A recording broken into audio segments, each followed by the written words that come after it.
اللہ تعالیٰ نے انسان کو دنیا میں امتحان کے لیے بھیجا تاکہ وہ اس مختصر زندگی میں اچھے اور برے اعمال کے ذریعے اپنی آخرت کا فیصلہ کر لے۔ مگر افسوس کہ آج کے انسان، خصوصاً امت مسلمہ کا بڑا حصہ، دنیا کی محبت میں ایسے گرفتار ہو چکا ہے کہ آخرت کی فکر، اللہ کا خوف، موت کی یاد اور قبر کی تیاری دل سے نکل چکی ہے۔ نہ نماز کی فکر، نہ حقوق العباد کا خیال، نہ حلال و حرام کی تمیز، بس دنیا کی محبت، مال و دولت کا لالچ، شہرت کی طلب اور دنیاوی آسائشات کا شوق ہی زندگی کا مقصد بن چکا ہے۔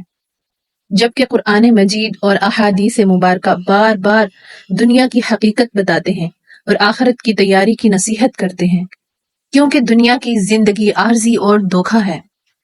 وَمَا الْحَيَاةُ الدُّنْيَا إِلَّا مَتَاعُ الْغُرُورِ، دنیا کی زندگی دھوکے کا سامان ہے، یعنی ہر چیز، خواہ مال ہو، اولاد ہو، شہرت ہو یا عزت ہو، منصب ہو، سب فانی ہیں اور ایک دن ختم ہو جائیں گے۔ سورۃ آل عمران میں ارشاد فرمایا، لوگوں کے لیے دنیا کی خواہشات خوشنما بنا دی گئی ہیں، یہ دنیا کی زندگی کا ساز و سامان ہے اور اللہ کے پاس بہترین انجام ہے۔ یعنی جو شخص دنیا کو اپنی منزل سمجھے وہ آخرت میں خسارہ اٹھائے گا۔ اللہ سبحانہ و تعالیٰ نے ارشاد فرمایا، جان لو کہ دنیا کی زندگی محض کھیل، تماشا، زینت، آپس میں فخر اور مال و اولاد میں زیادتی کی طلب ہے۔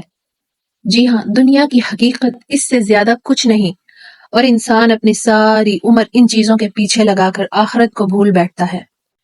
نبی کریم رؤوف الرحیم صلی اللہ علیہ وآلہ وسلم نے فرمایا، دنیا کی محبت ہر گناہ کی جڑ ہے۔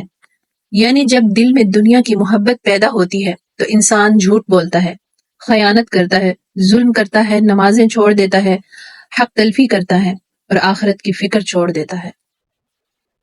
اسی طرح آپ نے فرمایا، دنیا اور آخرت دو مخالف چیزیں ہیں، جو ایک کو خوش کرے گی وہ دوسری کو ناراض کرے گی۔ یعنی جو شخص دنیا کی محبت میں لگ جائے گا وہ آخرت کی تیاری سے غافل ہو جائے گا۔ پھر آپ نے فرمایا، مرنے کے بعد تین چیزیں انسان کے ساتھ جاتی ہیں، اس کے مال، اس کے گھر والے، اس کے اعمال۔ مال اور گھر والے واپس لوٹ آتے ہیں اور اس کے ساتھ صرف اعمال باقی رہتے ہیں۔ مگر افسوس، ہم اس مال و دولت، زمین، جائیداد اور دنیا کے پیچھے بھاگتے ہیں جو قبر میں ساتھ نہیں جائے گی۔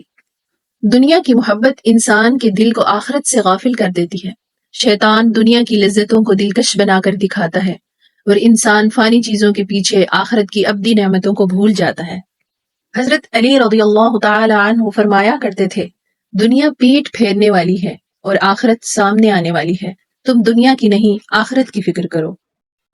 ایک بار حضرت عمر رضی اللہ تعالی عنہ گھر میں داخل ہوئے تو دیکھا کہ رسول اللہ صلی اللہ علیہ وآلہ وسلم کھجور کی چٹائی پر آرام فرما رہے تھے اور جسم اطہر پر چٹائی کے نشان بنے ہوئے تھے۔ آپ کی آنکھوں میں آنسو آ گئے اور عرض کیا، یا رسول اللہ، قیصر و کسریٰ دنیا کی نعمتوں میں ہیں اور آپ اس حالت میں؟ آپ صلی اللہ علیہ وآلہ وسلم نے فرمایا، اے عمر، کیا تم پسند کرتے ہو کہ ہمیں دنیا ملے اور آخرت میں کچھ نہ ہو؟ دنیا ان کے لیے ہے اور آخرت ہمارے لیے۔ حضرت عیسیٰ علیہ السلام نے فرمایا، دنیا کی مثال اس شخص جیسی ہے جو دریا کے کنارے پانی پیتا ہے، جتنا پیتا ہے اور پیاس لگتی ہے، یہاں تک کہ پیٹ پھٹ جائے۔ یعنی دنیا کی محبت کبھی ختم نہیں ہوتی، انسان جتنا پاتا ہے اور چاہتا ہے اور چاہتا ہے۔ اسی لیے دنیا کی محبت سے بچیں، سادہ زندگی گزاریں، آخرت کی تیاری کو مقدم رکھیں، موت اور قبر کی یاد ہر وقت دل میں تازہ رکھیں، مال و دولت کو حلال طریقے سے کمائیں اور دین کے کاموں میں خرچ کریں۔ اللہ سبحانہ و تعالی ہمیں دنیا کی محبت اور آخرت کی غفلت سے محفوظ فرمائے اور اپنی رضا کی راہ پر چلنے کی توفیق عطا فرمائے۔ آمین۔ جزاک اللہ خیر۔